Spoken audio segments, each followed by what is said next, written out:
Bismillahirrahmanirrahim. Assalamualaikum warahmatullahi wabarakatuh. Innal hamdalillah nahmaduhu wa nasta'inuhu wa nastaghfiruh wa na'udzu billahi min syururi anfusina wa min sayyiati a'malina. May yahdihillahu fala mudhillalah wa may yudlil fala hadiyalah.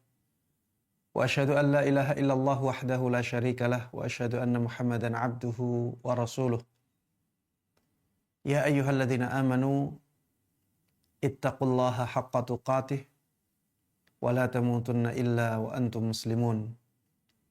Ya ayyuhan nas ittaqu rabbakum alladzi khalaqakum min nafsin wahidah wa khalaqa minha zawjaha wa batha minhuma rijalan katsiran wa nisaa'a wattaqullaha alladzi tasaaluna bihi wal arham innallaha kana 'alaikum raqiba.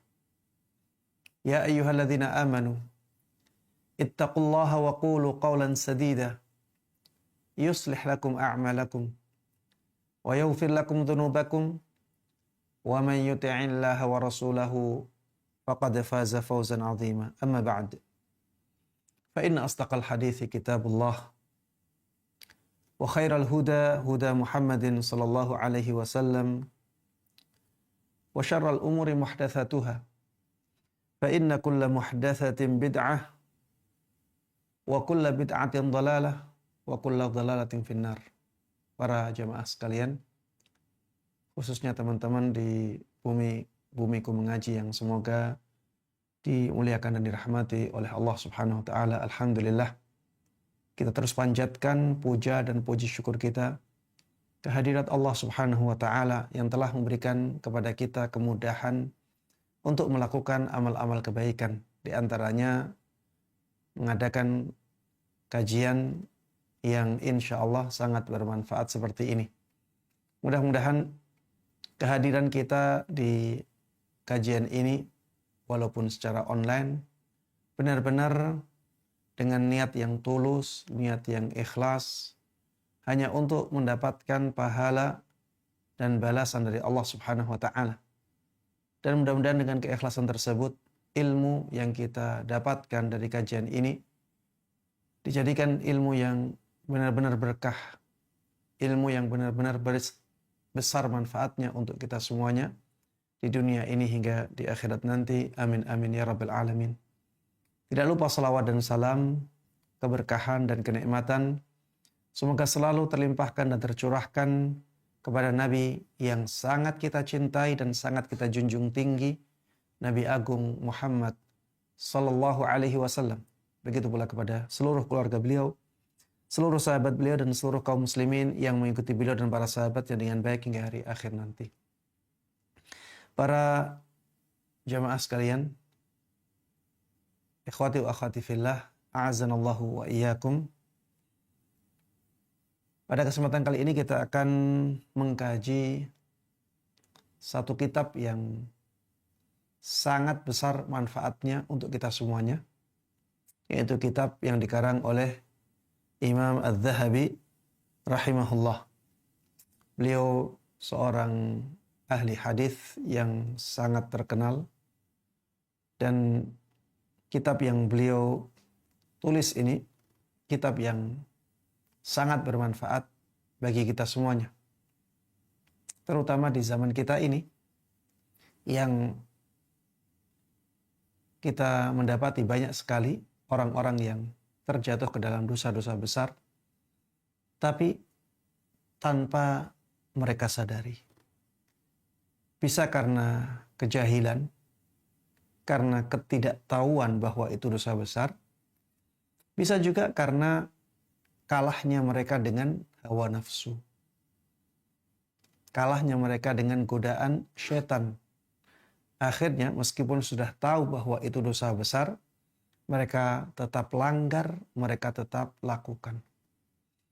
Para jemaah sekalian rahimana wa rahimakumullah, dengan mengetahui dosa-dosa besar, akhirnya kita bisa takut melakukannya. Akhirnya kita bisa lebih semangat untuk meninggalkannya. Sehingga kita bisa menjadi orang-orang yang menjauhi dosa-dosa besar tersebut. Iya, ada pentingnya atau sangat penting juga untuk mengetahui keburukan. Sebagaimana sangat penting mengetahui kebaikan. Mengetahui kebaikan sangat penting karena tanpa ilmu tentang kebaikan, maka kita tidak bisa melakukan kebaikan itu dengan benar. Mengetahui keburukan juga sangat penting karena kalau kita tidak tahu keburukan, bagaimana kita akan berniat untuk meninggalkannya atau menjauhinya. Makanya ada sebuah bait syair yang sangat terkenal dan sering disampaikan dalam kajian-kajian tentang hal ini. Baitnya berbunyi, araftu syarra la lisyarri lakin litawaqqihi wa man lam ya'rifi asyarra minal khairi yaqa' fihi. Aku tahu keburukan bukan untuk keburukan, bukan untuk melakukannya, akan tetapi agar bisa menjauhinya, agar bisa mewaspadainya. Kenapa? Karena orang yang tidak tahu mana yang buruk dan mana yang baik, maka dia akan terjatuh ke dalam keburukan. Orang yang tidak tahu mana yang buruk dan mana yang baik, dia akan terjatuh ke dalam keburukan. Mungkin tanpa dia sadari. Makanya sangat penting sekali bagi kita untuk mengetahui dosa-dosa besar. Ya, mengetahui dosa saja penting agar kita bisa selamat darinya. Apalagi mengetahui dosa-dosa besar. Dosa-dosa besar itu dosa-dosa yang bukan dosa biasa. Dia itu dosa yang luar biasa.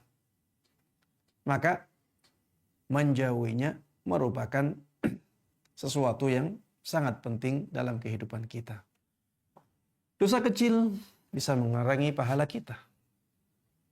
Dosa kecil bisa mengurangi pahala kita. Sedangkan dosa besar bisa mengurangi pahala kita dengan kadar yang sangat besar. Kalau dosa kecil mengurangi pahala kita dengan kadar yang kecil juga. Adapun dosa besar, ini bisa mengurangi pahala kita dalam kadar yang sangat besar. Para jemaah sekalian rahiman rahimakumullah, di dalam kitab Al-Kabair ini akan disebutkan 76 dosa besar. 76 dosa besar. Dan ini semuanya ya mudah-mudahan kita nanti bisa menyelesaikannya ya. Mudah-mudahan kita bisa menyelesaikan pembahasan kitab ini, kitab Al-Kabair karangan Adz-Dzahabi ya. Tanpa kemudahan dari Allah Subhanahu wa taala, kita tidak akan mampu menyelesaikan kitab ini. Para jemaah sekalian rahimana wa rahimakumullah. Sebelum kita memasuki pembahasan tentang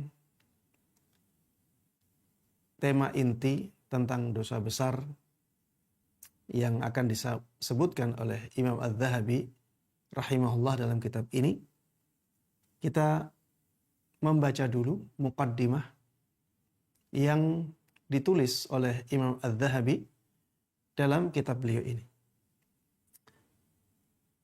Beliau mengatakan, alhamdulillahi alal imani bih. Segala puji bagi Allah Subhanahu wa taala atas iman kepadanya. Atas apa? Nikmat iman kepada Allah Subhanahu wa taala. Wa bi kutubihi wa rusulihi wa malaikatihi wa aqdarihi. dan juga atas nikmat iman kepada kitab-kitabnya, kepada para rasulnya, kepada para malaikatnya, dan takdir-takdir. Para jemaah sekalian rahimana rahimakumullah, di sini Imam Adz-Dzahabi rahimahullah mengawali kitabnya dengan memuji Allah Subhanahu wa taala. Dan pujian ini disebutkan oleh Imam Adz-Dzahabi atas apa? Atas nikmat iman. Dan nikmat iman ini nikmat yang paling agung yang diberikan oleh Allah Subhanahu wa taala kepada seorang hamba. Bayangkan para jemaah sekalian rahimana rahimakumullah, kalau kita tidak beriman kepada Allah, apakah kita akan selamat dari neraka? Apakah amal-amal kita akan diterima oleh Allah Subhanahu wa taala? Apakah kita akan mulia dalam kehidupan dunia dan akhirat? Jawabannya tidak semua. Iman itu adalah nikmat yang paling besar yang Allah berikan kepada kita. Disebutkan di dalam hadis bahwa iman itu amalan yang paling mulia. Dan para ulama banyak yang mengatakan bahwa amalan yang paling mulia secara mutlak adalah amalan iman kepada Allah Subhanahu wa taala. Karena tanpa itu maka tidak ada kenikmatan ya yang bisa mendatangkan kebaikan untuk kita di akhirat. Tanpa iman ini tidak ada kenikmatan yang bisa mendatangkan kebaikan untuk kita di akhirat nanti. Para jemaah sekalian rahimani rahimakumullah, di sini Imam Adz-Dzahabi menyebutkan tentang iman kepada Allah, iman kepada kitab-kitabnya, kepada para rasulnya, kepada para malaikatnya, dan kepada takdirnya. Untuk mengingatkan kepada kita bahwa menjauh dari dosa-dosa besar itu membutuhkan iman yang sangat kuat. Menjauhkan diri dari dosa-dosa besar itu membutuhkan keimanan yang sangat kuat.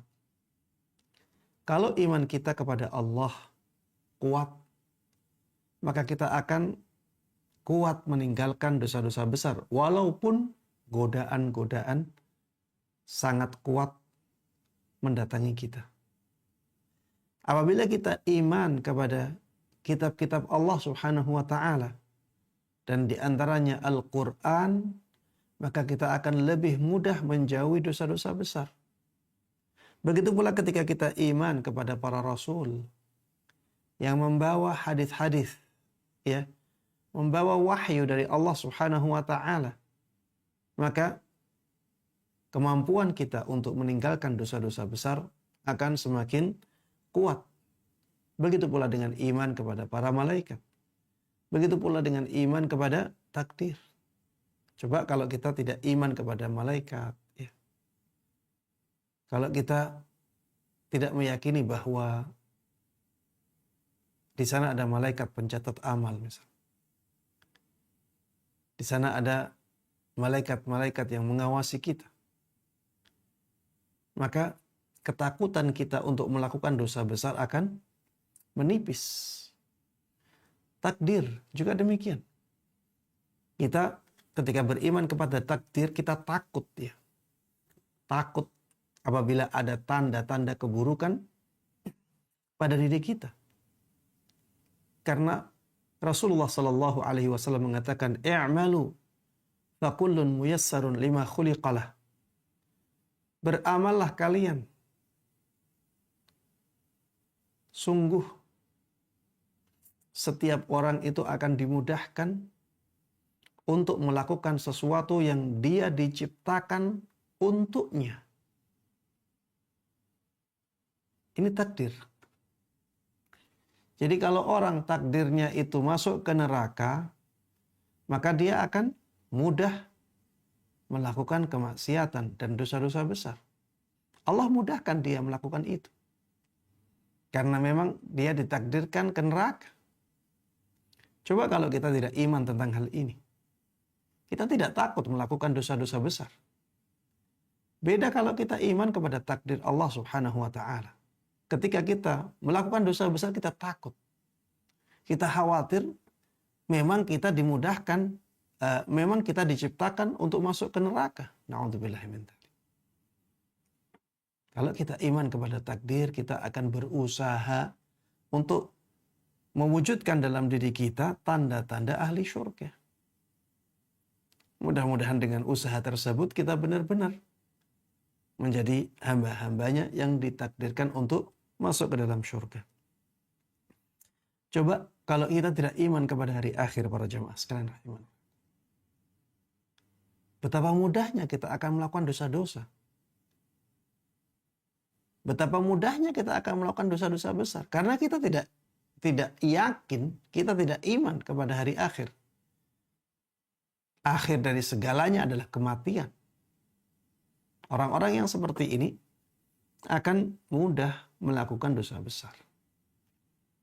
Beda dengan orang yang beriman kepada Allah Subhanahu wa taala dan kepada hal-hal yang lainnya yang masuk dalam rukun iman. Kemudian setelah beliau memanjatkan puji-pujian kepada Allah Subhanahu wa taala atas nikmat iman, beliau membaca salawat untuk Nabi kita Muhammad sallallahu alaihi wasallam. Wa sallallahu ala nabiyyina Muhammadin wa alihi wa ansarihi salatan daimatan tuhilluna daral qarar fi jiwarihi. Semoga Allah Subhanahu wa taala bersalawat kepada Nabi kita Muhammad sallallahu alaihi wasallam dan keluarga beliau dan para penolong beliau, para pembela beliau, salatan daimah, dengan salawat yang terus-menerus, tahulluna atau tuhilluna darul qarari fi jiwarihi, yang menjadikan kita bisa masuk ke dalam negeri keabadian fi jiwarihi, di sisi Allah Subhanahu wa taala. Para jemaah sekalian rahimana wa rahimakumullah, membuka kitab atau tulisan dengan salawat kepada Nabi kita Muhammad sallallahu alaihi wasallam, kepada keluarga dan para pembelanya, ini termasuk ya kebiasaan para ulama ya di zaman dahulu. Ya, ini juga ya termasuk di antara syukur ya seorang ulama ya kepada Nabi kita Muhammad sallallahu alaihi wasallam. Karena mereka tidaklah tahu tentang ilmu yang akan mereka sampaikan kecuali dari jalan Nabi kita Muhammad sallallahu alaihi wasallam. Kemudian setelah ini Imam Az-Zahabi rahimahullah mengatakan, "Hadza kitabun nafi'un fi ma'rifatil kabair." Ini adalah buku atau kitab yang bermanfaat untuk mengetahui dosa-dosa besar. Ijmalan wa tafsila, baik secara global maupun secara spesifik. Razaqanallahu ijtinabaha birahmatih. Semoga Allah Subhanahu wa taala menganugerahkan kepada kita bisa menjauhi dosa-dosa besar dengan kasih sayangnya atau dengan rahmatnya. Para jemaah sekalian rahimana wa rahimakumullah, dalam paragraf ini ada beberapa pelajaran penting yang bisa kita ambil. Yang pertama adalah ketika beliau mengatakan hadza kitabun nafi'. Ini adalah kitab yang bermanfaat. Ini adalah kitab yang bermanfaat. Kata-kata ini kata-kata yang bagus ya untuk memulai kitab yang kita tulis atau buku yang kita tulis. Karena dengan memberikan pujian kepada buku yang kita tulis, maka pembaca akan tertarik untuk membacanya. Kalau buku itu isinya kebaikan, maka akhirnya ini membuka pintu yang sangat besar ya untuk kebaikan pembaca. Ketika bukunya benar-benar buku yang baik, maka ini membuka pintu bagi seorang pembaca untuk mendapatkan kebaikan-kebaikan yang sangat besar. Dan ini juga menunjukkan ya bahwa kita boleh memuji tulisan yang kita tulis. Asalkan pujian tersebut sesuai dengan kenyataan dan tidak berlebih-lebihan. Ini bukan sesuatu yang tercela, ya. Karena tujuannya adalah untuk memberikan semangat kepada pembaca untuk membaca kitab yang penuh dengan manfaat, penuh dengan kebaikan. Begitu pula memuji diri ya. Kita memuji diri kita apabila tujuannya adalah kebaikan, maka tidak ada masalah. Asalkan pujian tersebut tidak berlebihan dan sesuai dengan kenyataan. Ya misalnya ketika kita ingin mendapatkan kedudukan tertentu, yang kita lihat kedudukan itu akan sangat bermanfaat bagi kaum muslimin, bagi agama Islam. Akhirnya kita menjelaskan kepada orang yang punya wewenang untuk memilih siapa yang pantas dengan kedudukan itu dengan apa yang ada di diri kita. Misalnya menyampaikan, alhamdulillah saya sudah belajar banyak tentang itu. Sehingga saya insya Allah bisa diberi amanah atau mengemban amanah tersebut. Ya sebagaimana Nabi Yusuf ya. Ketika mengatakan inni hafizun alim. Inni hafizun alim. Aku adalah orang yang benar-benar bisa menjaga. Dan aku adalah orang yang benar-benar tahu. Jadi dia amanah. Dan dia punya pengetahuan. Dia ingin mendapatkan kedudukan jadi bendahara negara. Dan bendahara itu harus amanah. Dia juga harus punya ilmu bagaimana mengelola keuangan negara. Nabi Yusuf mengatakan, Rabbi ja'alni ala khazainil ard, inni hafizun alim. Ini memuji diri sendiri. Tapi ya itu untuk kebaikan. Maka tidak ada masalah di sini. Imam Az-Zahabi juga melakukan hal yang sama. Hada kitabun nafi'. Tapi yang dipuji oleh Imam Az-Zahabi adalah tulisan beliau. Hada kitabun nafi'. Ini adalah kitab yang bermanfaat. Fi ma'rifatil kabair. Untuk mengetahui dosa-dosa besar. Ya. Untuk mengetahui dosa-dosa besar. Jadi Imam Az-Zahabi di sini menjelaskan bahwa buku beliau ini sangat bermanfaat dalam bidang ini, yaitu untuk mengetahui dosa-dosa besar. Ya sehingga ketika tujuannya bukan ini, maka ya tidak pas ya kalau membaca buku ini. Misalnya tujuannya untuk mengetahui fikih, hukum-hukum fikih, maka bukan kitab ini harusnya yang dibaca. Kalau ingin mengetahui tentang misalnya tauhid, tentang akidah, bukan buku ini yang dibaca. Ini adalah buku untuk mengetahui dosa-dosa besar. Kemudian beliau juga mengatakan razaqanallahu ijtinabaha birahmatihi. Semoga Allah Subhanahu wa taala memberikan rizki, memberikan anugerah kepada kita dalam menjauhinya.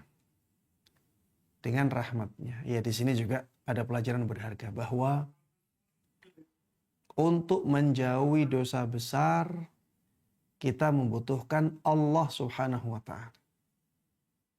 Untuk bisa menjauhi dosa besar, kita sangat membutuhkan pertolongan dari Allah Subhanahu wa taala.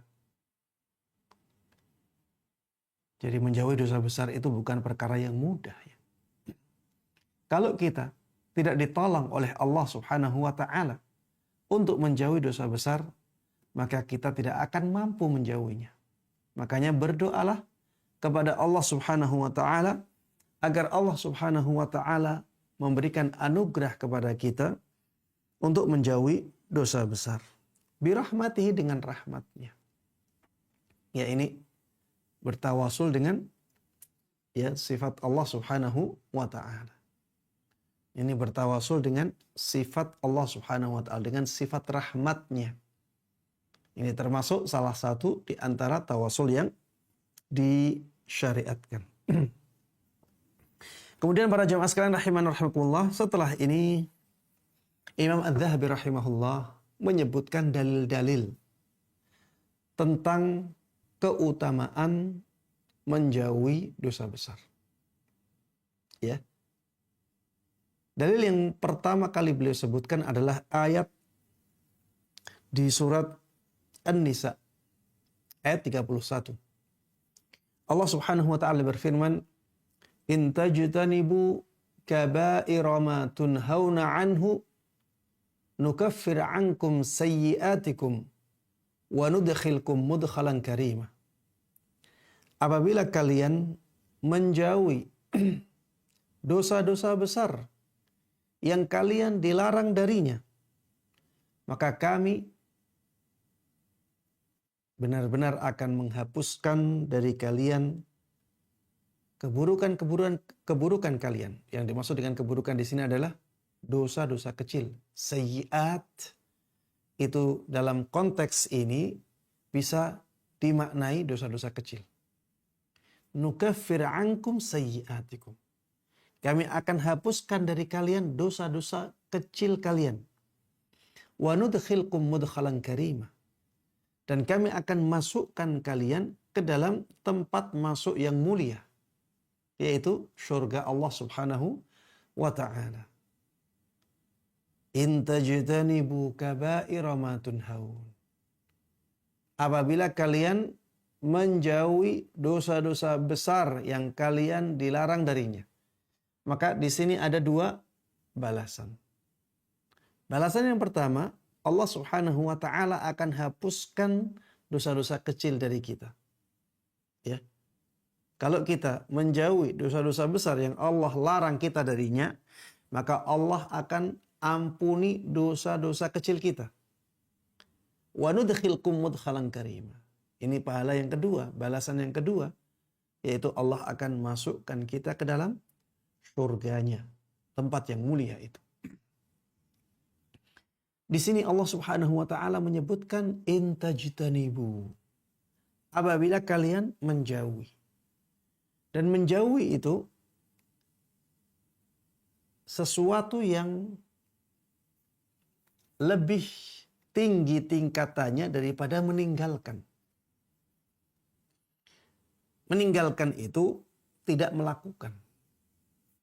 Orang yang meninggalkan dosa besar bisa jadi dia masih belum menjauhi. Ya, masih belum menjauhi.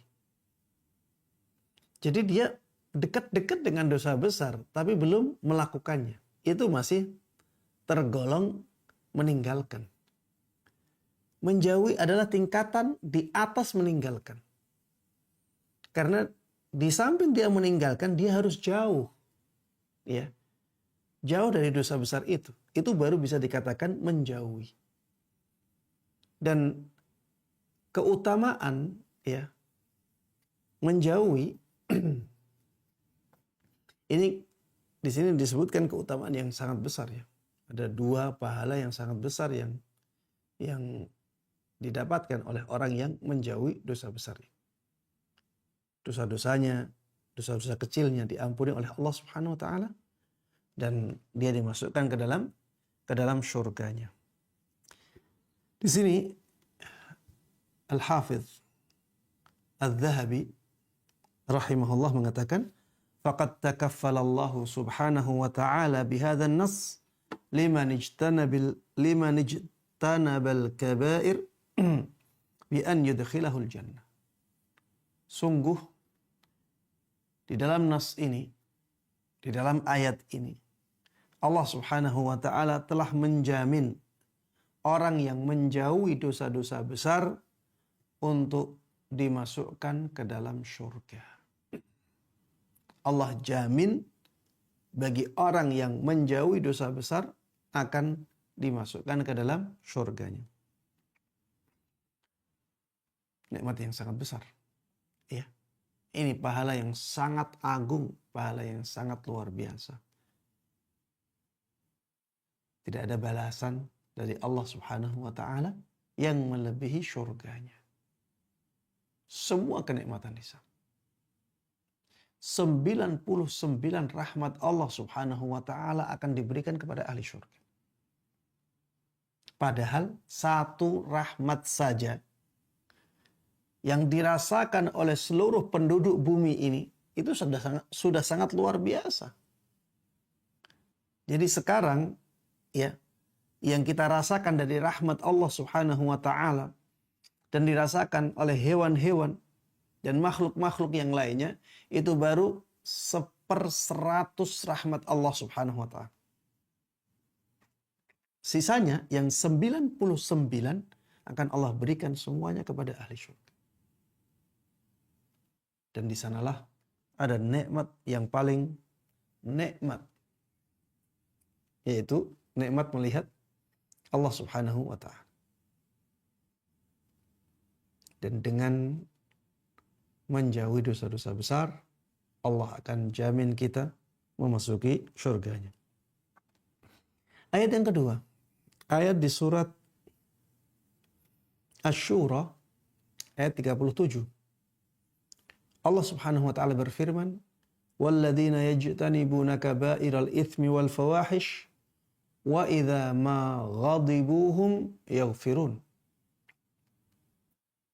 Di sini beliau menyebutkan ayat ini ya, karena disinilah disebutkan tentang amalan menjauhi dosa besar. Tapi kalau ayat ini tidak disebutkan ayat yang sebelumnya, maka kurang akan sulit difahami ya konteksnya. Kenapa disebutkan ayat ini? Karena kalau kita terjemahkan ayat ini, kalau kita renungi ayat ini, maka belum menunjukkan keutamaan menjauhi dosa besar. Ayatnya, walladzina yajtanibuna kaba'iral itsmi wal fawahish. Dan orang-orang yang menjauhi dosa-dosa besar dan dosa-dosa keji. Ya, dosa-dosa besar dan dosa-dosa keji.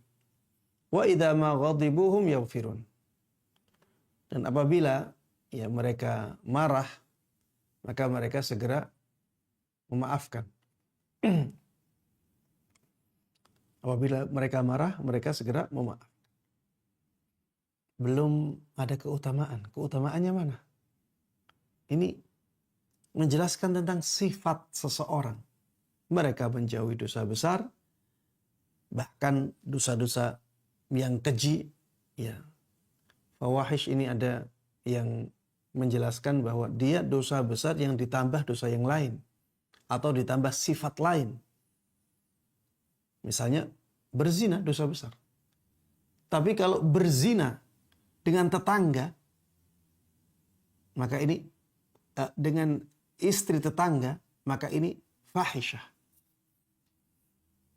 Jadi berzina dengan istri tetangga, fahisyah. Ini dosa yang sangat keji. Jadi ada orang yang sifatnya demikian, dia menjauhi dosa besar, apalagi dosa yang lebih keji lagi. Wa idza ma ghadibuhum yaghfirun, dan orang yang pemaaf ya ketika dia marah. Dia marah kepada sekelompok orang, kemudian dia maafkan. Ini baru menjelaskan tentang sifat. Ini sifatnya siapa? Maka ayat yang sebelumnya lah yang bisa menjelaskan tentang konteks ayat ini. Ya. Wa ma 'indallahi khairu wa abqa lilladzina amanu wa 'ala rabbihim yatawakkalun.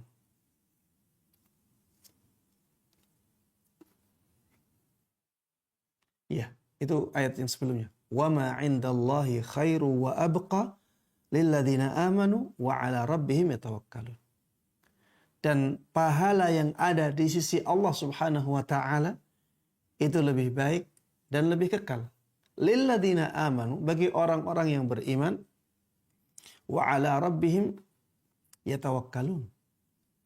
Dan orang-orang yang bertawakal hanya kepada Rabb mereka. Alladzina yajtanibuna kaba'iral itsmi wal fawahish. Walladzina yajtanibuna kaba'iral itsmi wal fawahish.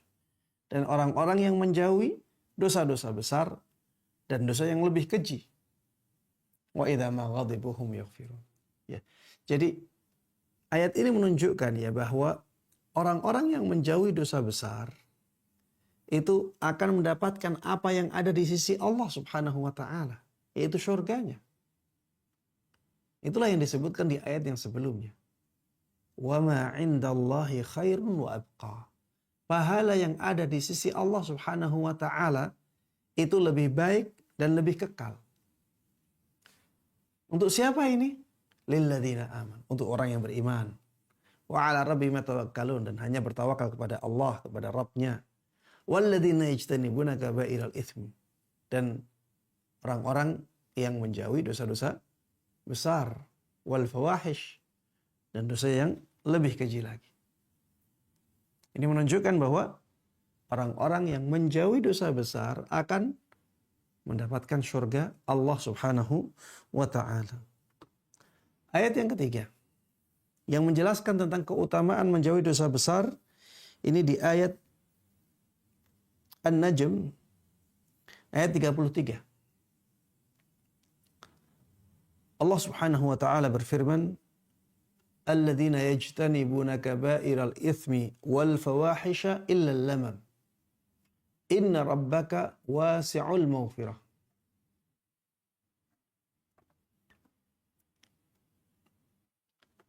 Alladzina yajtanibuna kaba'iral itsmi wal fawahisha illa al-lamam. Yaitu orang-orang yang menjauhi dosa-dosa besar dan dosa yang lebih keji lagi. Illa al-lamam, kecuali dosa besar, kecuali dosa kecil. Inna rabbaka wasi'ul maghfirah. Sesungguhnya Rabbmu itu sangat luas ampunannya. Ini juga ya harus dibaca dengan ayat yang sebelumnya. Walillahi ma fis samawati wa ma fil ardi liyajziyal ladzina asa'u bima 'amilu wa yajziyal ladzina ahsanu bil husna. Ya, wa yajziyal ladzina ahsanu bil husna, dan agar orang-orang yang melakukan kebaikan itu diganjar oleh Allah Subhanahu wa taala dengan al-husna, dengan sesuatu yang baik, yaitu surga Allah Subhanahu wa taala. Siapakah orang-orang yang melakukan kebaikan itu? Alladzina yajtanibuna kaba'iral itsmi wal fawahisha illa lamam. Yaitu orang-orang yang menjauhi dosa-dosa besar dan dosa yang lebih kecil dari itu. Illa lamam, kecuali dosa-dosa kecil. Inna rabbaka wasi'ul maghfirah, sesungguhnya Rabbmu adalah zat yang maha luas ampunannya. Ini juga sama ya dengan dua ayat sebelumnya, bahwa orang yang menjauhi dosa besar itu akan dimasukkan oleh Allah Subhanahu wa taala ke dalam surganya. Dan dia akan mendapatkan ampunan dari Allah Subhanahu wa taala yang ampunannya sangat luas. Dalil yang berikutnya, ini dalil yang keempat dari hadis Nabi Sallallahu Alaihi Wasallam. Kalau tiga dalil yang sebelumnya dari ayat Al-Quran, dalil yang keempat ini dari hadis Nabi sallallahu alaihi wasallam.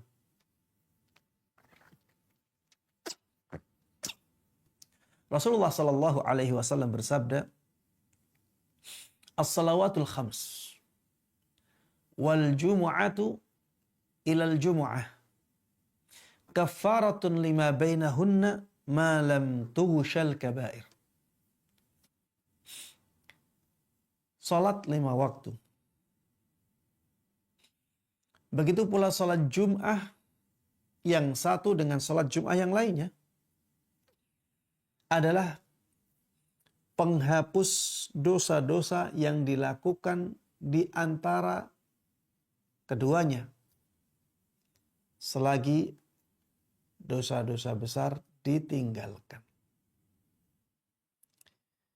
Jadi salat 5 waktu, subuh, zuhur, asar, maghrib, isya. Ini bisa menjadi penghapus dosa yang dilakukan di antara salat-salat itu. Jadi kalau kita misalnya salat subuh, kemudian salat zuhur, maka dosa-dosa kecil yang dilakukan antara subuh sampai zuhur akan dihapuskan oleh salat kita. Nanti ketika ada dosa kecil dilakukan antara zuhur sama asar, ya. Ketika kita melakukan salat zuhur dan salat asar, maka dosa-dosa kecil di antara keduanya juga dihapuskan. Begitu pula, ya, apabila kita melakukan dosa kecil antara asar sama maghrib, maka dosa-dosa kecil yang dilakukan di antara kedua salat itu akan dihapuskan oleh Allah Subhanahu wa taala karena salat itu. Begitu pula antara maghrib sama isya. Begitu pula antara isya sama subuh. Dosa-dosa kecil yang dilakukan di antara kedua salat itu akan diampuni oleh Allah Subhanahu wa ta'ala. Begitu pula dengan salat Jum'ah yang satu dengan salat Jum'ah yang lainnya. Misalnya kemarin, ya, kita melakukan salat Jum'ah. Kemudian pekan depan kita melakukan salat Jum'ah. Maka dosa-dosa kecil yang kita lakukan antara 2 Jumat itu akan diampuni oleh Allah Subhanahu wa taala berkat 2 salat Jum'ah itu. Kemudian disebutkan di sini malam tughshal kabair. Selama dosa besarnya ditinggalkan. Ya. Selama dosa besarnya ditinggalkan. Ini menunjukkan ya kalau dosa besarnya tidak ditinggalkan, maka tidak ada keutamaan itu. Ini menunjukkan bahwa meninggalkan dosa besar itu bisa menguatkan ampunan dari Allah Subhanahu wa taala. Maka di sini Imam Az-Zahabi mengatakan fata'ayyana 'alaina al-fahsu 'anil kabair. Maka menjadi wajib bagi kita untuk memeriksa, untuk meneliti apa itu dosa-dosa besar. Likai yajtanibahal muslim, agar seorang muslim bisa menjauhinya. Agar seorang muslim bisa menjauhinya. Ya, bagaimana kita bisa menjauhi dosa besar kalau kita tidak tahu dosa besar? Kalau kita tidak tahu dosa besar, maka kemungkinan besar kita akan terjatuh ke dalam dosa besar. Ya karena kita tidak tahu. Beda kalau kita tahu dosa besar. Kemudian ya kita berkomitmen untuk meninggalkannya. Maka kemungkinan kita terjatuh ke dalam dosa besar akan semakin kecil sekali.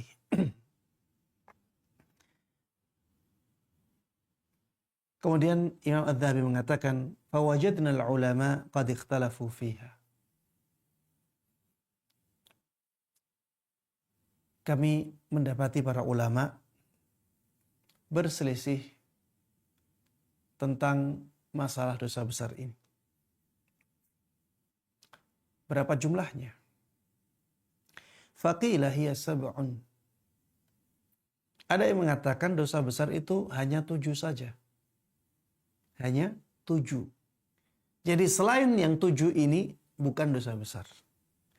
Wahtajju biqaulihi alaihi salatu wassalam. Mereka berdalil dengan sabda Nabi kita Muhammad sallallahu alaihi wasallam, ijtanibu as-sab'al mubiqat. Jauhilah oleh kalian 7 dosa yang membinasakan. Fadzakara asyirka. Lalu beliau menyebut dosa syirik. Wassihra. Kemudian dan dosa sihir. Wa qatlan nafs. Dan membunuh seseorang. Tentunya tanpa alasan yang dibenarkan oleh syariat. Wa akla malil yatim. Memakan harta anak yatim. Wa akla riba. Memakan harta riba. Wa tawalli yaumaz zahf. Dan lari dari medan pertempuran. Wa qadfal muhsanat. Dan menuduh zina perempuan-perempuan yang mulia. Hadis ini menyebutkan ada 7 dosa besar. Sebagian ulama berdalil dengan hadis ini untuk mengatakan bahwa dosa besar ya hanya 7 ini. Selain 7 ini bukan dosa besar, karena Rasulullah Shallallahu Alaihi Wasallam mengatakan di sini jauhilah 7 dosa besar. Berarti selain 7 ini bukan dosa besar. Namun yang lebih kuat adalah pendapat yang mengatakan bahwa dosa besar bukan hanya 7. Ya. Mereka mengatakan bahwa Nabi Shallallahu Alaihi Wasallam dalam hadis ini hanya mengatakan bahwa 7 dosa itu adalah 7 dosa besar yang membinasakan. Beliau tidak membatasi dosa besar hanya 7 saja. Beliau hanya menyampaikan bahwa 7 dosa tersebut adalah dosa besar yang membinasakan. Makanya Al-Hafidh Al-Dhahabi setelah ini menyebutkan athar dari sahabat Ibn Abbas radhiyallahu anhuma. Beliau mengatakan, hiya ila sab'ina aqrabu minha ila sab'. Dosa besar itu lebih dekat dikatakan banyak sekali. Ya. Dosa besar itu bilangannya lebih dekat kepada 70 daripada kepada 7. Maksudnya yang lebih dekat ya dosa besar itu banyak sekali. Karena bilangan 70 ini sering disebutkan oleh orang Arab untuk mewakili makna banyak sekali. Ya, untuk mewakili makna banyak sekali. Ketika dikatakan istaghfir lahum aw la tastaghfir lahum in tastaghfir lahum 70 marrah falan yaghfirallahu lahum. Kamu mau memintakan ampun untuk mereka orang-orang munafik atau tidak kamu mintakan ampun, sama saja. Ya, orang-orang munafik itu tidak akan bermanfaat bagi mereka permintaan ampunanmu. Ya, wahai Muhammad. Ini ayat ini ditujukan kepada Nabi Muhammad sallallahu alaihi wasallam. Wahai Muhammad, kamu mintakan ampun orang munafik atau tidak kamu mintakan ampun orang munafik, sama saja. Tidak akan diampuni oleh Allah Subhanahu wa taala.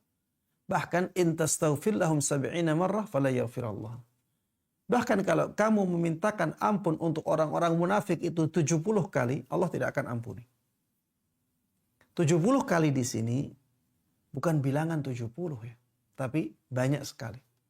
Sampai 100 kali pun tidak akan diampuni oleh Allah Subhanahu wa ta'ala. Karena bilangan 70 itu sering digunakan oleh orang Arab untuk mewakili makna banyak sekali.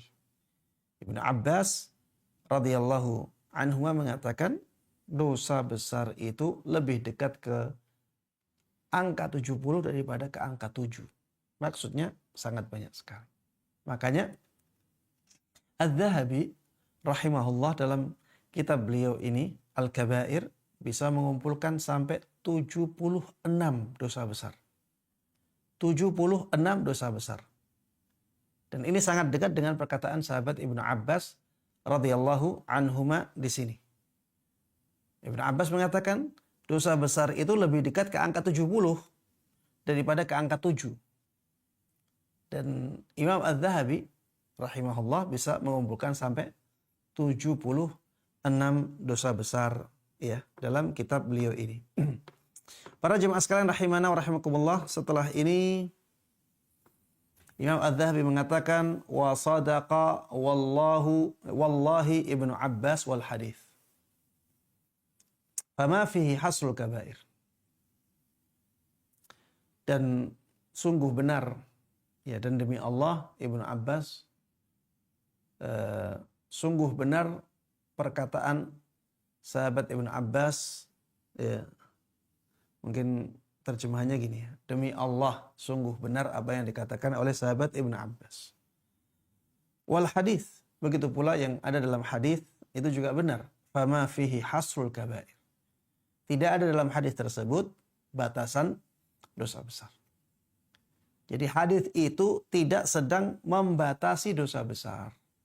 Yang ada dalam hadis tersebut adalah penjelasan bahwa 7 dosa besar itu adalah dosa besar. Ya, 7 dosa yang disebutkan dalam hadis tersebut adalah dosa besar yang membinasakan. Walladhi yattajih,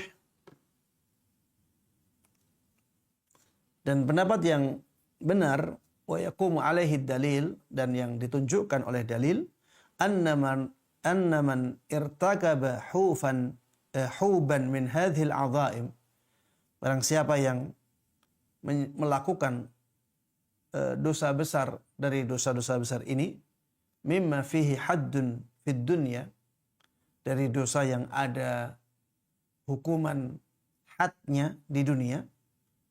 Hukuman had di dunia itu maksudnya hudud ya, hukuman hudud, hukuman-hukuman yang sudah ditentukan secara spesifik di dalam Islam ya, seperti al-qatl, membunuh, ada hukuman qisasnya. Waz-zina, perzinaan, ada hukuman rajam, ada hukuman cambuknya. Was-sariqah, mencuri, ada hukuman potong tangannya.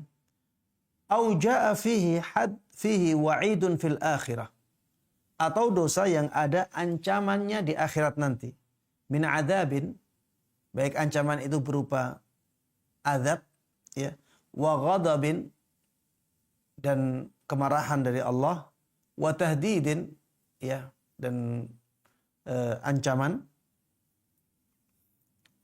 yang menakutkan. Au lu'ina fa'iluhu ala lisani nabiyina, atau pelakunya dilaknat oleh Nabi kita Muhammad sallallahu alaihi wasallam, fa innahu kabiratun wala bud. Maka dosa yang seperti itu adalah dosa besar. Ya, tidak bisa tidak. Ma'a taslimi dzalika anna ba'dal kabair akbaru min ba'd. Ya. Ini dengan pengertian ya, bahwa sebagian dosa besar itu lebih besar dari sebagian yang lainnya. Maksudnya dosa besar itu bertingkat-tingkat. Jadi di sini disebutkan bahwa dosa besar itu menurut Imam Adz-Dzahabi rahimahullah, dosa yang ada hukuman khususnya di dunia. Ada hududnya di dunia. Kemudian dosa yang ada ancaman di akhiratnya. Disebutkan ancaman khusus. Kemudian yang ketiga, dosa yang pelakunya dilaknat. Ya. Yang pelakunya dilaknat. Ini yang disebutkan oleh Imam Adz-Dzahabi dalam definisi yang beliau sampaikan. Dosa yang ada hukuman khususnya di dunia, atau ada ancaman khususnya di akhirat, atau dilaknat oleh Nabi kita Muhammad sallallahu alaihi wasallam. Para jemaah sekalian rahimana rahimakumullah, ini tidak menunjukkan ya bahwa dosa besar hanya yang memenuhi 3 kriteria ini saja. Cuma beliau mengatakan kalau ada 3 kriteria ini atau salah satunya itu jelas dosa besar. Ada yang memberikan definisi yang lebih luas daripada ini. Yaitu dengan mengatakan bahwa dosa besar itu dosa yang ada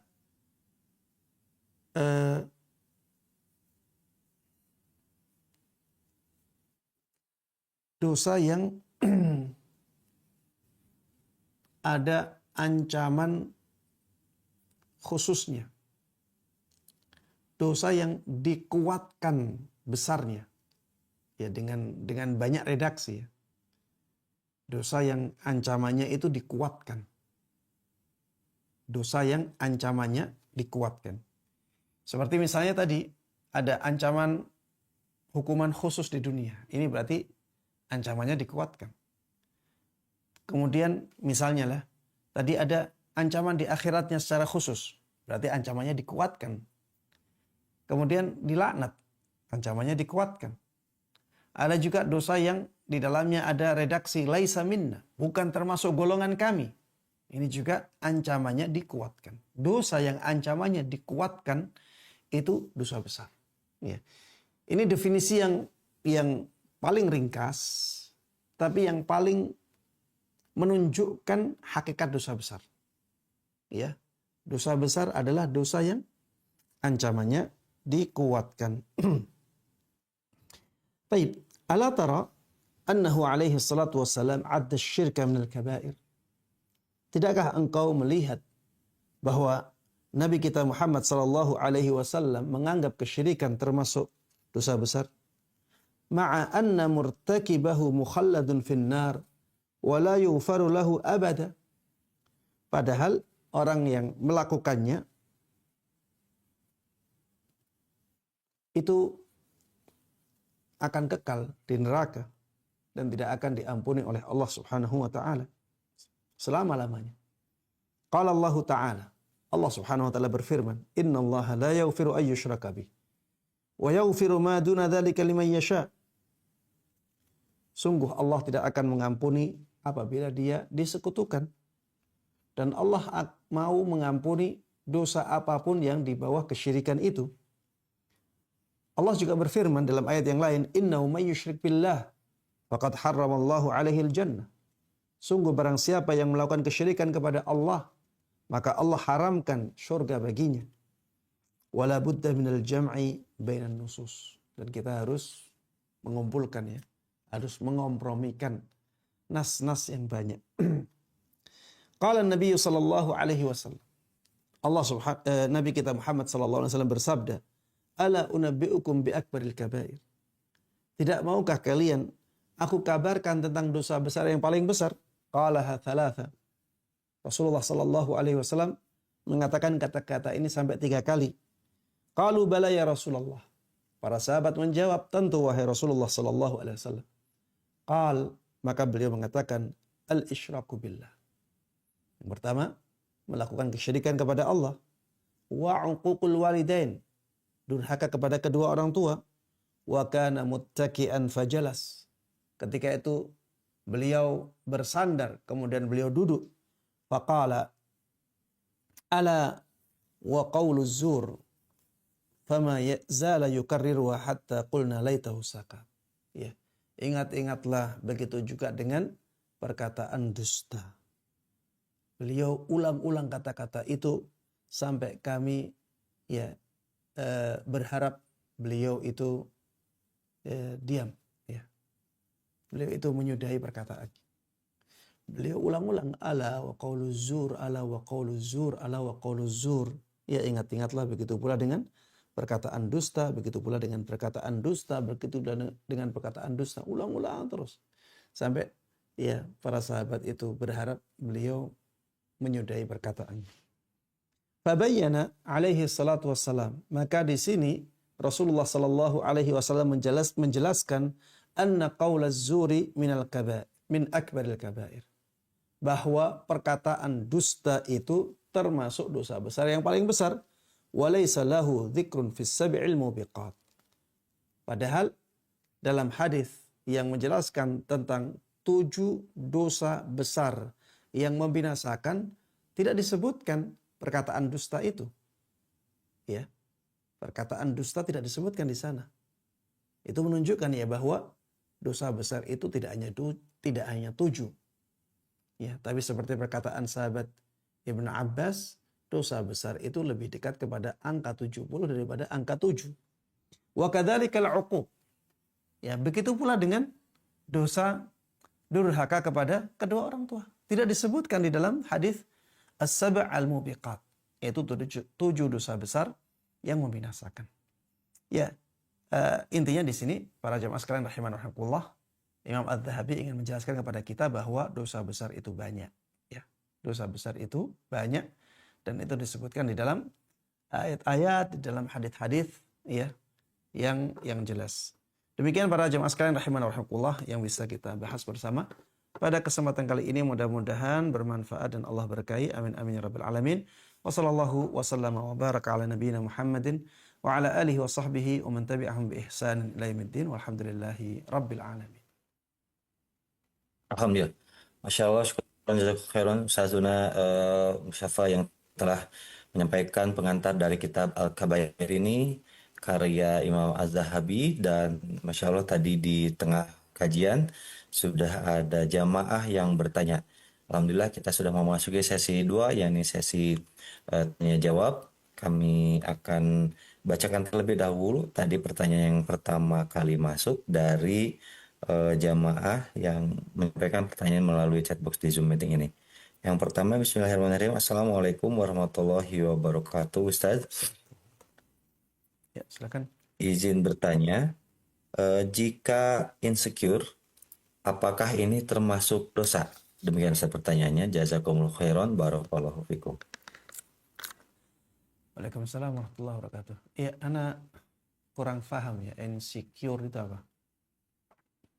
Insecure itu merasa tidak aman gitu. Jadi seperti hatinya terus bergejolak, merasa tidak aman, gundah begitu, Ustaz.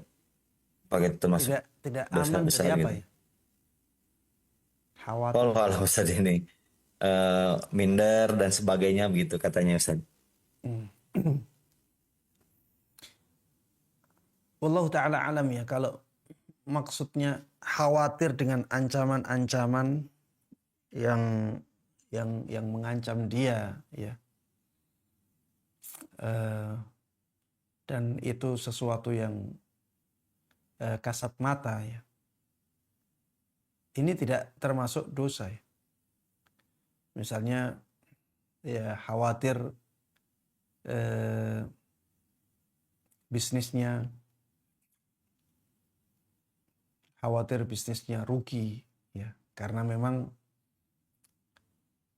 keadaannya dalam hitungan manusia normal itu seperti itu, akhirnya dia tidak tenang hatinya karena itu, maka ini bukan dosa ya, ini sesuatu yang manusiawi ya, ini sesuatu yang manusiawi. Tapi kalau misalnya dia takut dengan sesuatu yang tidak masuk akal ya, tidak ada hubungannya, misalnya takut kualat karena takut kualat kepada ahli kubur misalnya. Kalau insecure itu anak nggak paham ya, tapi kalau misalnya itu rasa takut secara umum, maka akhirnya banyak ya. Ini kaitannya dengan apa saya nggak tahu ya. Kalau kaitannya dengan sesuatu yang sesuai dengan perhitungan manusia, memang ada hubungan sebab akibat yang jelas ya, akhirnya dia takut, maka ini manusiawi. Ini khauf yang tabi'i, ketakutan yang memang sesuai dengan tabiat manusia sebagai manusia. Takut ada singa, akhirnya dia takut lari, yaitu khaufut tabi'i. Ada hubungan sebab akibat antara ketakutan dia dengan keberadaan singa. Takut kepada ular, ya. Ada hubungan sebab akibatnya karena ular itu bisa mencelakakan dia. Tadi juga takut, khawatir bisnisnya rugi karena memang keadaan ekonomi tidak menentu.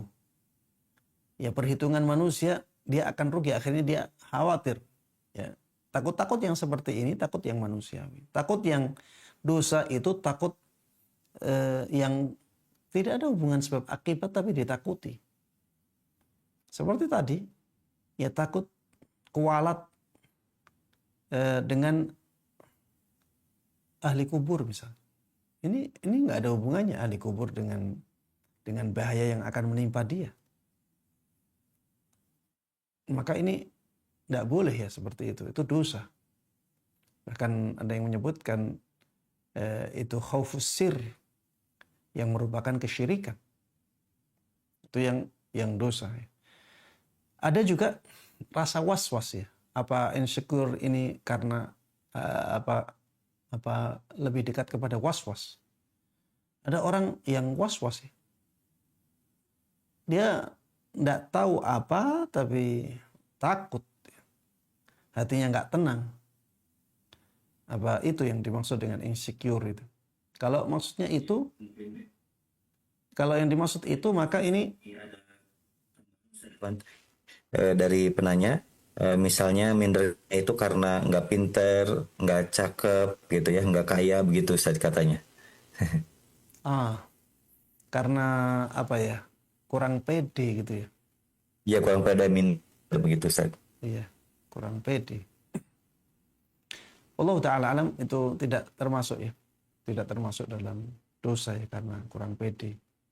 Yang merasa kurang punya kesetaraan dengan orang lain ya. Orang lain ini lebih pintar, ini lebih kaya, ini lebih tinggi kedudukannya. Dia merasa minder. Rasa minder bukan dosa ya. Dan rasa minder sering terjadi karena seseorang menganggap dirinya tidak setara dengan yang lainnya. Wallahu ta'ala alam, ana melihat bukan termasuk dosa. Wallahu a'lam. Baik. Sekali khairan Ustaz atas penjelasannya. Selanjutnya kami persilahkan, di sini ada penanya yang sudah raise hand. Yang pertama dari Dunur Al-Misri, dari kemudian ada Putri dan Janggra. Untuk yang pertama kami persilahkan dari Nur Al-Misri untuk menyampaikan pertanyaannya.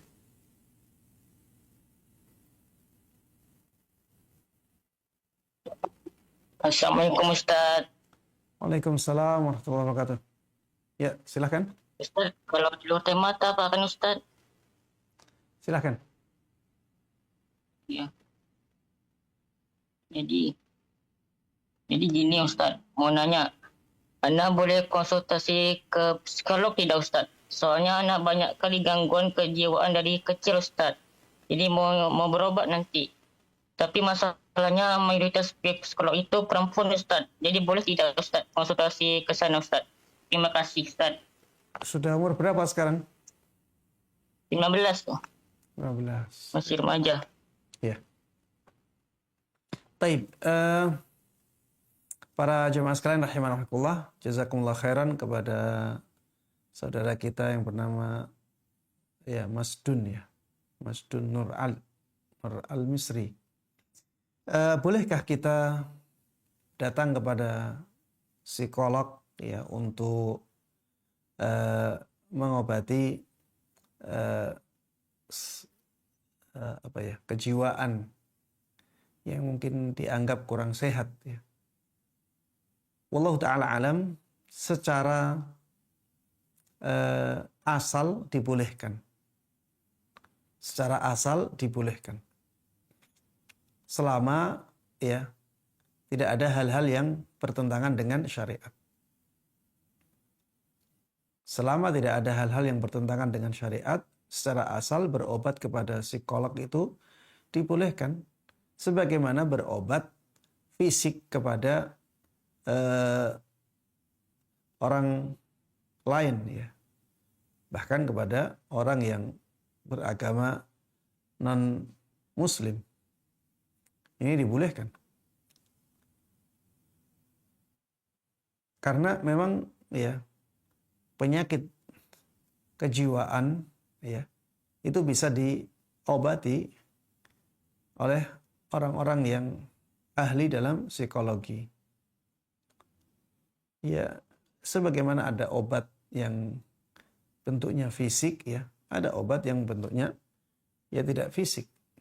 Mungkin didalami ya apa yang menjadikan dia tidak stabil kejiwaannya, dicari sebabnya apa, untuk dihilangkan sebab itu sehingga kejiwaannya menjadi stabil. Hanya saja ana menyarankan ya untuk menjauhi hal-hal yang tidak selaras dengan nilai-nilai Islam. Seperti misalnya ya berobat kepada perempuan yang bukan mahram. Karena khawatirnya nanti terjadi khalwat. Terjadi khalwat yang itu dilarang oleh Islam. Kita tidak boleh berkhalwat dengan lawan jenis, ya, berduaan dengan lawan jenis tanpa ada orang ketiga. Walaupun dari sisi fitnah, ya, jauh. Maksudnya kemungkinannya jauh. Tapi walaupun kemungkinannya jauh, tetap itu membuka pintu yang sangat berbahaya. Ya, setan itu kurang pinter bagaimana ya? Setan itu kurang apa pinternya? Dia itu sudah beribu-ribu tahun menggoda manusia. Nabi Adam saja bisa digoda untuk makan satu pohon, ya, makan buah dari satu pohon. Satu pohon itu hanya dari satu pohon saja yang dilarang. Yang lainnya boleh. Itu saja bisa tergoda. Padahal pohon-pohon di surga kita bisa bayangkan ya. Buahnya ya, nikmatnya juga luar biasa. Kalau Nabi Adam meninggalkan satu buah dari pohon itu, atau buah-buah dari satu pohon itu tidak ada bahayanya sama sekali. Karena masih ada ribuan ya buah dari pohon-pohon yang lainnya. Tapi nyatanya saking ahlinya syaitan dalam menggoda Nabi Adam, ternyata terjatuh ya. Maka ana menyarankan kalau pergi ke psikolog ya, pergi ke psikolog yang sesama jenis ya, yang laki-laki. Karena pintu fitnahnya akan semakin tertutup. Kita semakin jauh ya dari hal-hal yang membahayakan keimanan kita. Kemudian yang kedua ya, kalau bisa ke psikolog yang muslim ya, ke psikolog yang muslim beragama Islam. Ya, karena penyakit jiwa itu sebenarnya obat yang paling mujarab adalah keimanan. Penyakit jiwa itu obat yang paling kuat sebenarnya iman, sebenarnya akidah. Yang berkaitan dengan keyakinan kita sebagai seorang muslim. Sehingga lebih baik kita ke psikolog-psikolog yang beragama Islam, sehingga bisa menguatkan keimanan kita, bisa menguatkan akidah kita, yang dari situ kita bisa menguatkan jiwa kita. Ya, hati itu akan menjadi kuat ya ketika dikuatkan imannya, ketika dikuatkan akidahnya. Hati akan menjadi kuat. Dan ketika hati kuat, maka masalah-masalah yang berkaitan dengan jiwa akan hilang. Al-mu'minul qawi khairun wa ahabbu ilallahi minal mu'minid dha'if wa fi kullin khair. Seorang mukmin yang kuat jiwanya itu lebih baik dan lebih dicintai oleh Allah Subhanahu wa taala daripada mukmin yang jiwanya lemah ya. Keimanan itulah yang menguatkan kejiwaan seseorang. Itu yang ana sarankan. Kemudian banyak berdoa ya kepada Allah Subhanahu wa taala agar Allah menguatkan jiwa kita. Kalau Allah Subhanahu wa taala memberikan kekuatan kepada jiwa kita, maka ya masalah-masalah yang terlihat ya dan kita hadapi akan dimudahkan oleh Allah Subhanahu wa taala. Wallahu a'lam.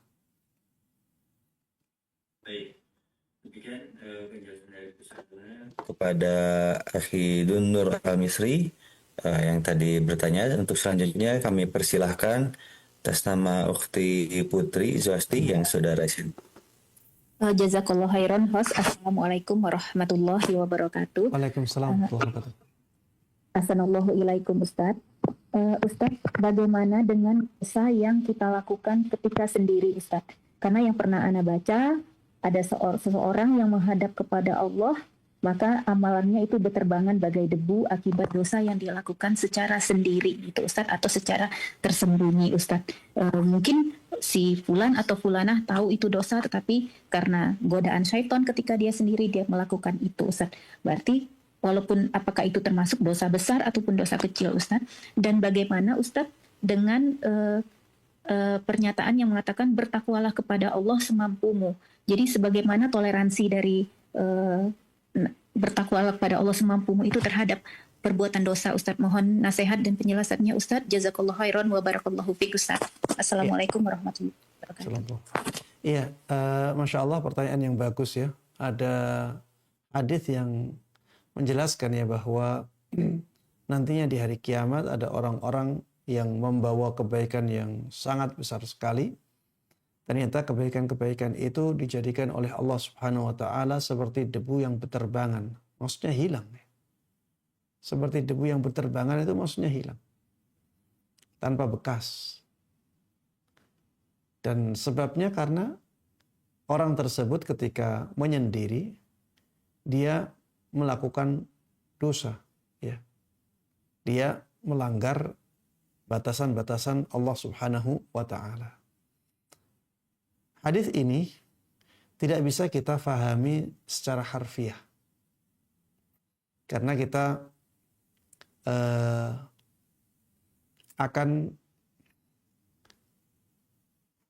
mendapatkan pertentangan ya dengan hadis-hadis yang lain kalau hadis ini kita fahami secara harfiah. Makanya para ulama itu ketika menjelaskan hadis itu, mereka mengatakan ini bukan hanya sekedar maksiat ketika sendirian. Tapi lebih dari itu. Ya. Karena maksiat saat sendirian itu tidak semuanya dosa besar. Maksiat saat sendirian tidak semuanya dosa besar. Dalilnya apa? Dalilnya hadis Nabi Sallallahu Alaihi Wasallam yang mengatakan bahwa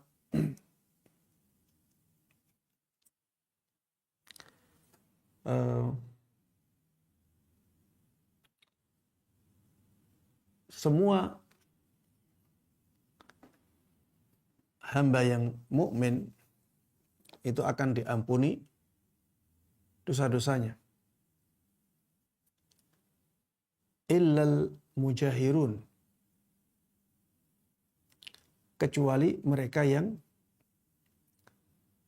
menampakkan perbuatan dosanya. Kullu ummati mu'afa illal mujahirun. Ya, hadisnya seperti itu ya. Semua umatku itu akan dimaafkan dosa-dosanya. Kecuali mereka yang menampakkan dosanya. Ini menunjukkan ya bahwa orang yang melakukan dosa secara sembunyi-sembunyi itu masih diampuni oleh Allah Subhanahu wa taala dosanya. Menunjukkan bahwa dosa yang ditutupi itu tidak semuanya dosa besar. Kalau yang tadi mereka orang-orang yang membawa kebaikan sebesar gunung, tapi akhirnya dijadikan seperti debu yang berterbangan, itu sebabnya karena ketika mereka menyendiri, mereka melakukan hal-hal yang dilarang oleh Allah Subhanahu wa taala. Ya, ini harus dibawa kepada dosa besar. Jadi bukan hanya dia menyembunyikan dosanya, tapi dia melakukan dosa besar saat sendiri dan ada hal-hal yang menjadikannya dosa besar. Ya seperti misalnya meremehkan dosa itu. Jadi saat dia sendiri, dia meremehkan dosa itu. Saat dia sendiri, dia melakukan dosa disertai dengan perasaan apa? Meremehkan dosa itu. Kita harus maknai seperti ini. Sebagaimana disebutkan oleh para ulama. Kenapa? Agar hadis ini tidak bertentangan dengan hadis-hadis yang lainnya. Tidak bertentangan dengan hadis yang Ana sebutkan tadi. Kullu ummati mu'afan ilal mujahirun. Agar tidak bertentangan, ya harus kita bawa kepada keadaan ini. Bahwa orang ini ketika sendirian, ya, dia melakukan dosa yang disertai dengan perasaan menyepelekan dosa itu.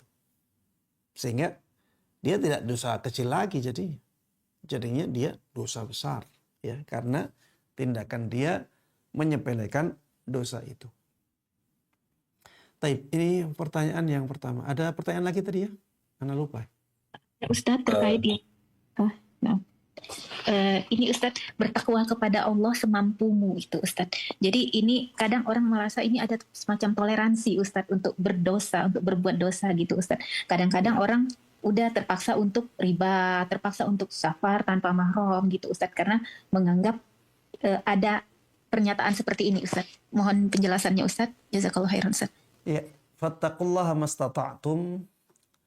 Bertakwalah semampumu. Ini maksudnya sekuat tenaga. Bertakwalah kepada Allah Subhanahu wa taala semampumu, maksudnya sekuat tenaga. Bukan ya sekedar kemampuan kita, tidak ya. Itu sekuat kita melakukan ketakwaan itu. Kalau kita tidak kuat ya baru ada pintu ya untuk melakukan hal-hal yang pada asalnya tidak boleh. Ada hal-hal yang pada asalnya tidak boleh. Ketika kita tidak punya kemampuan lagi. Makanya memang dalam hadis disebutkan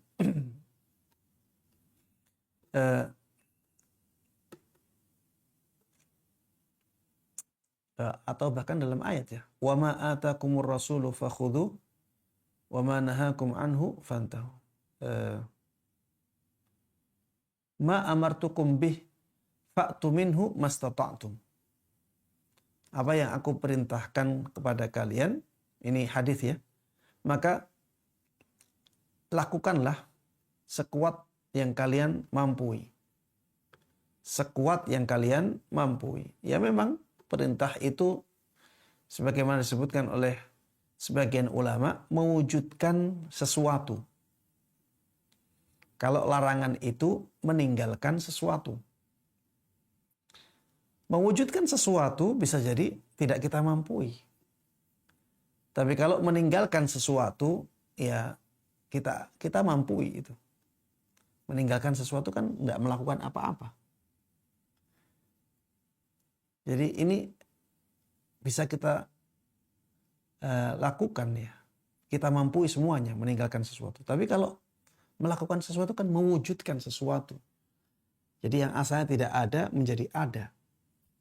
Ini ya ada beberapa keadaan yang kita tidak mampu mewujudkannya. Sehingga perintahnya memang seperti itu. Wa ma amartukum bihi fa'tu minhu mastata'tum. Apa yang aku perintahkan kalian untuk melakukannya, maka lakukanlah sekuat yang kalian mampu.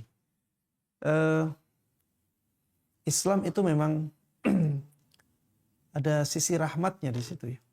Pada hal-hal yang kita tidak mampu melakukannya, maka tidak ada kewajiban bagi kita untuk melakukan hal tersebut.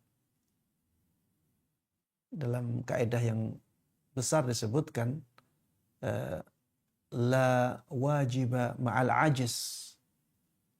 La wajiba ma'al ajiz.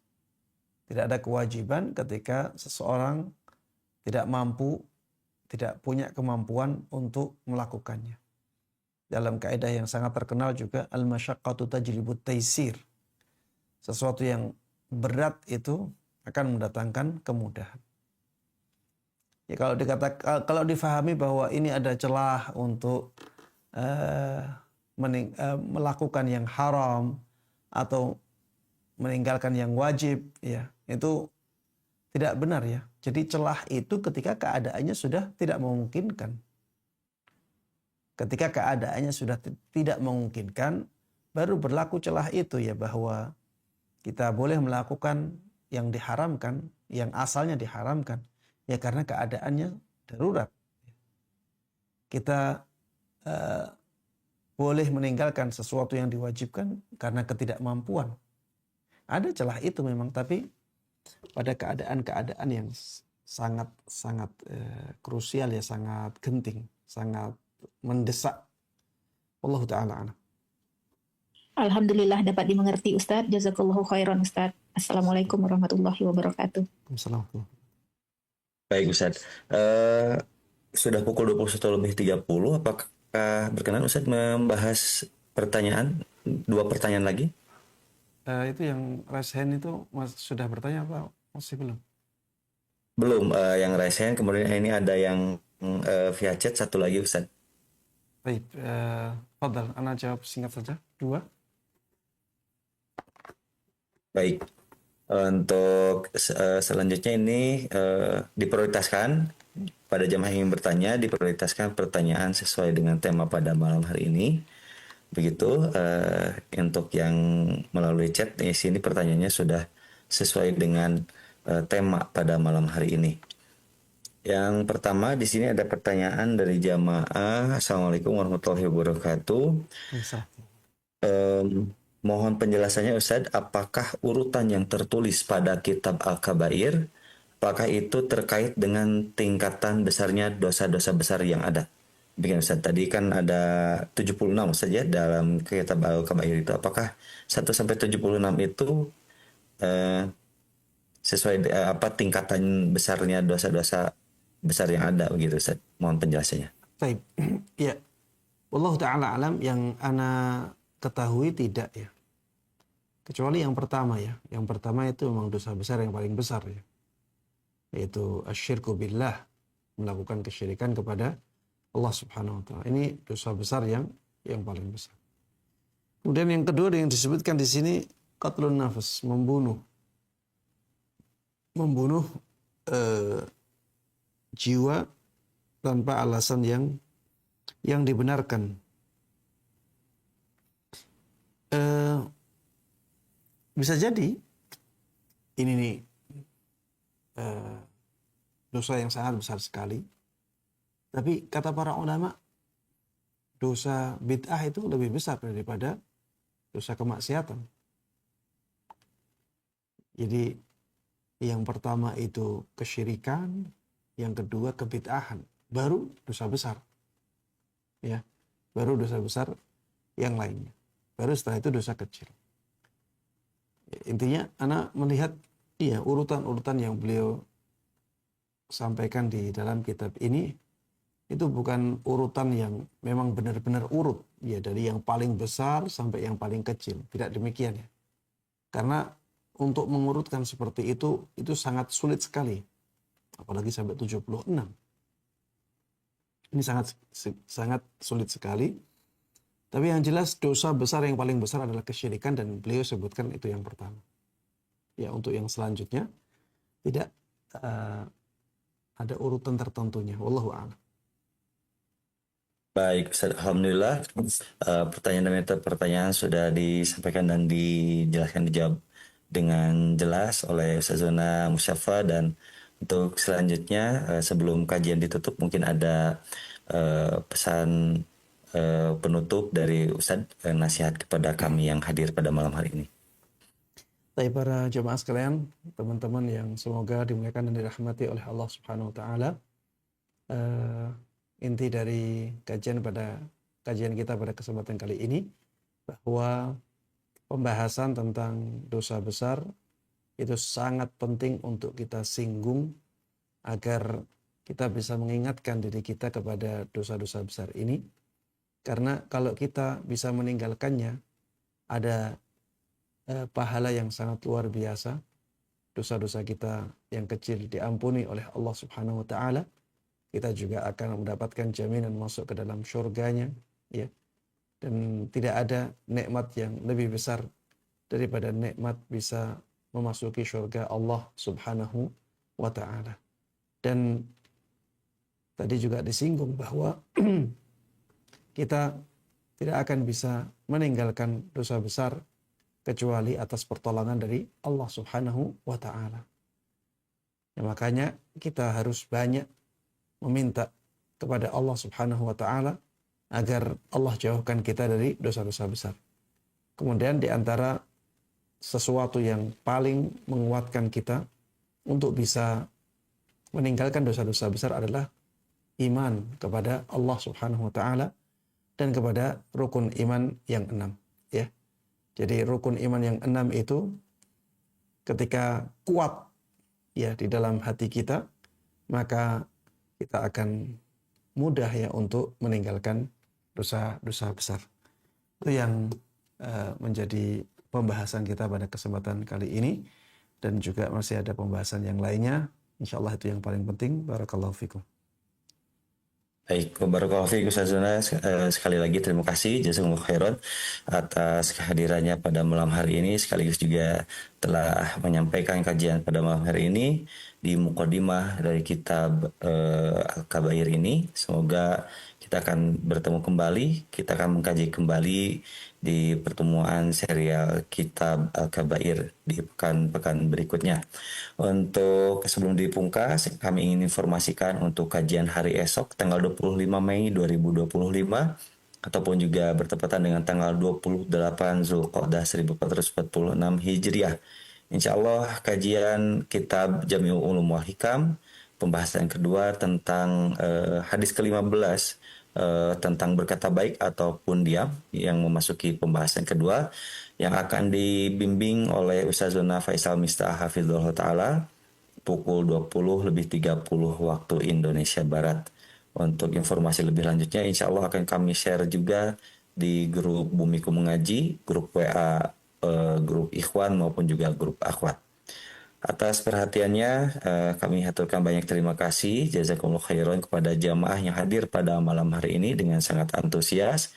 Wabil khusus kepada Ustazuna Musyafa Darini Hafizullah Ta'ala yang telah menyampaikan kajian pada malam hari ini. Semoga menjadikan pahala kepada Ustadz dan juga keluarga menjadi pahala jariah, amin ya rabbal alamin.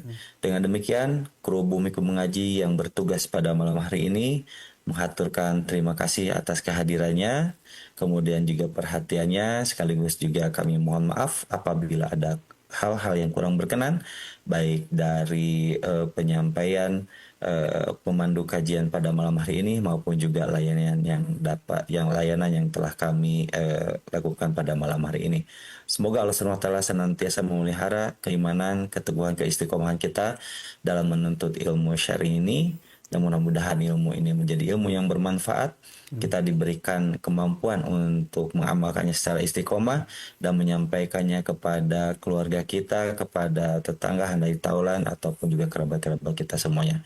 Barakallahu fikum. Atas nama kru Bumiku Mengaji, ana mohon pamit undur diri. Sekali lagi jazakumullah khairan Ustaz untuk kajian pada malam hari ini. Barakallahu fikum. Kita pungkas dengan doa kifaratul majlis. Subhanaka Allahumma bihamdika asyhadu an la ilaha illa anta astaghfiruka wa atubu ilaik. Walhamdulillahirabbil alamin. Wassalamualaikum warahmatullahi wabarakatuh.